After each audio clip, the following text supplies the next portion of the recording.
What is up everyone, this is Ivailo back of Cosmos Cube with a new video on how to follow a visual reference in 3D.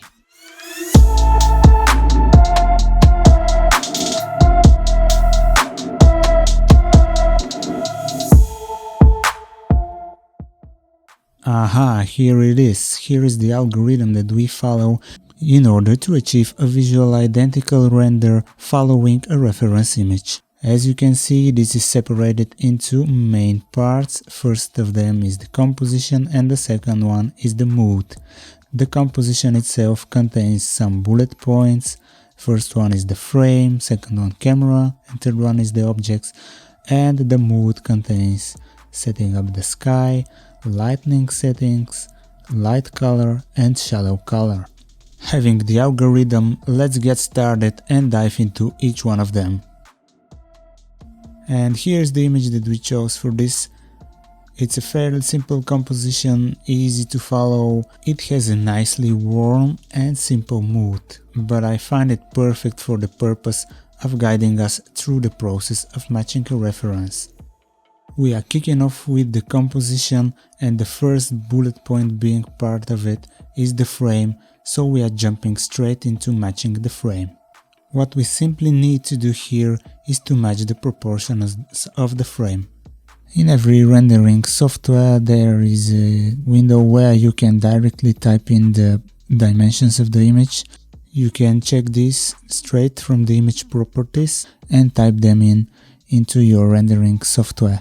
This way we can say that we are ready with point 1, setting the render frame. Coming next out of our list is the camera. In order to match the camera, we need to take in mind several things first.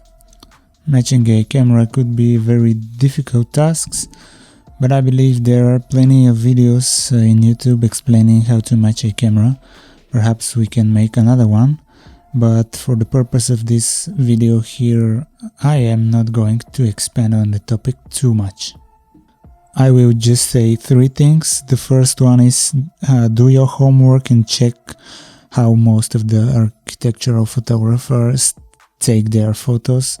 Is there a most common gear that they use? Is there a most common field of view that they prefer for a certain type of buildings? Second one is look for the horizontal line in your frame. Most of the times, I would say 90% of the times, there is the horizon line into the frame. This will definitely help you position your camera properly. And the third tip here is look for the vanishing points in your perspective. If you have 2-point perspective, the more distance you have between those 2 points, this means the more narrow lens the photographer is using.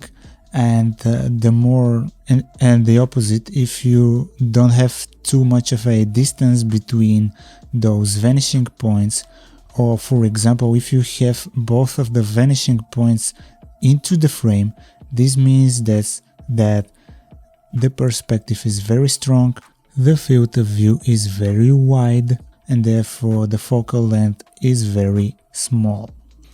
Switching back to our project, we are working with a V-Ray camera, setting it straight forward to the building because we have a 1-point perspective here to work with. We are playing here with the vertical and horizontal shift and adjusting the camera position a little bit. And another bonus tip, keep in mind there is always a possibility to use the shift. No matter whether the photographer have the tilt shift lens or no, in post-production they can always crop the image from the side or from top or from the bottom, which is equal of having tilt shift lenses. After we are done matching the camera, what we need to do next is to mimic the objects in the frame.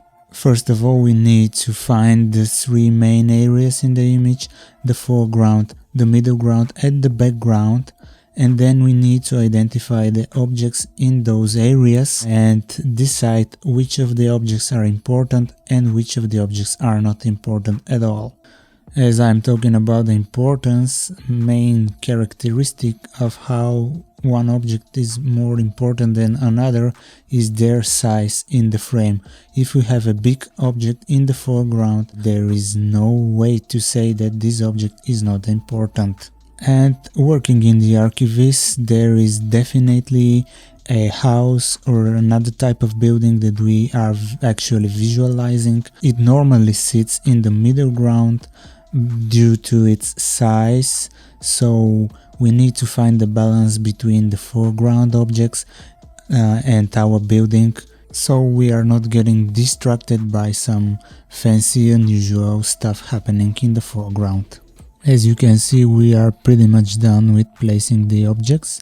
We are diving into the textures next, but I'm not going to expand too much on the topic of texturing the scene. Again, here you need to identify which are the main objects that you need to take care of and give them the attention that they truly deserve. And here's a quick example of the level of detail that we can have in our background. And as you can see here, we are using a very simple model for it, treated only with a simple color. But hold on for a second, what do you think for the foreground plane? Can we treat it with simple color only? Well, not really. It sits in the foreground, no matter how interesting it is. It's in the foreground, it has its area, so we need to take care of it. Here we are working on placing some middle ground objects. These are instances of the bushes from the foreground, but when you place them properly, rotate them and randomize them, you get a nice amount of diversity in the scene. With these few steps that you saw, we are more or less done with the composition, and then we can jump to the second and more interesting part, the mood. Our first bullet from the list is the sky, so we need to make sure that we set the sky intensity and color properly. We are working here with a simple V-Ray sky and V-Ray sun. The sky usually takes around 20 to 40% depending on the image. This is a large area of the frame that it covers, so the sky basically sets the mood for the whole image, and we need to make sure that we have it in place. With this image we are pretty happy just using the default setting for the V-Ray sky, but if you have more complex type of skylight environment, for example a cloudy scene or a dusk scene or a nighttime scene, you need to use an HDRI map. And keep in mind that you can play around with the color correction setting, no matter the HDRI map or a simple V-Ray or Corona Sky. If you're using Corona software, you can play around with those settings in order to achieve a clean look and a perfect match for the sky that you need to mimic. The next bullet that we have from our list is about the lighting settings. Basically we have two types of lighting setups depending on the main light source. In the first case we have a sunlight, a direct sunlight as a main light source, and in the second case we don't have any direct sunlight. And then what is this light color and shadow color?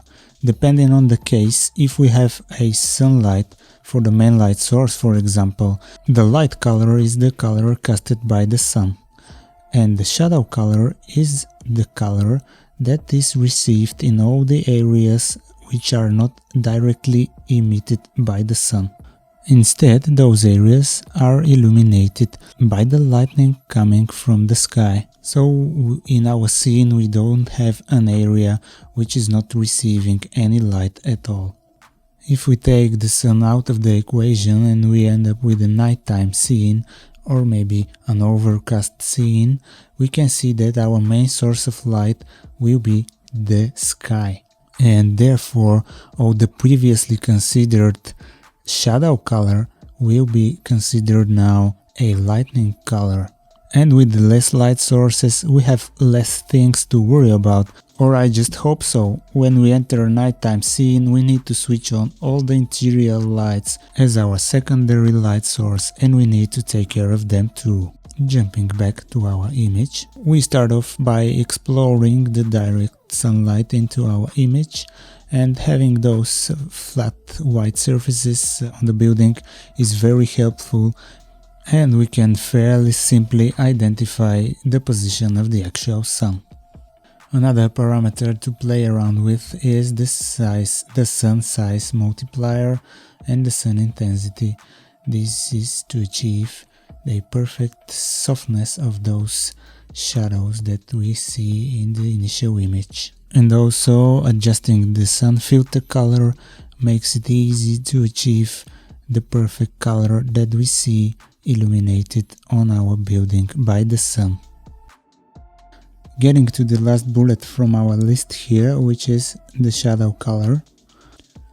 A fairly common technique in the photography is taking a few shots with different exposure setting combined together later in the post-processing in order to maintain the colors visible in the otherwise overburnt or over-darkened areas, with the sky being the most common example for an overburnt area where the photographer is taking a lower exposure specifically for this area. This is even easier to be achieved with any type of rendering software where we have this option to override the sky that we see in our background with another sky that's actually illuminating all the objects in the scene. And let me get this clear, we are using one sky to be visible in the environment, and then we are using another one to illuminate all of our objects in the scene. We normally set it to a higher exposure than the one that we are just seeing in the background. In this type of a setting we can also play around with different color corrections. For example, we can color correct the sky that we see in the background without changing the colors of the shadows, and vice versa, we can change the colors of the shadows without changing the color of the actual sky that is visible in the background. With this type of artistic freedom we can now separately adjust the sky color and the shadow color. And my advice here is don't go extreme with differentiating those two, because in the reality they are both connected, and when you get extreme with this and with that setting it may seem a little bit odd.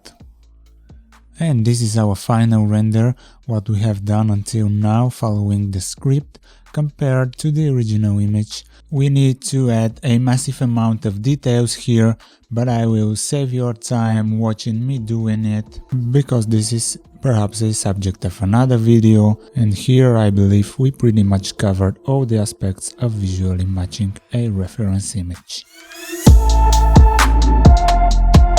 I really hope you've enjoyed the video, so if you have any questions put them in the comment section down below. Thank you for watching.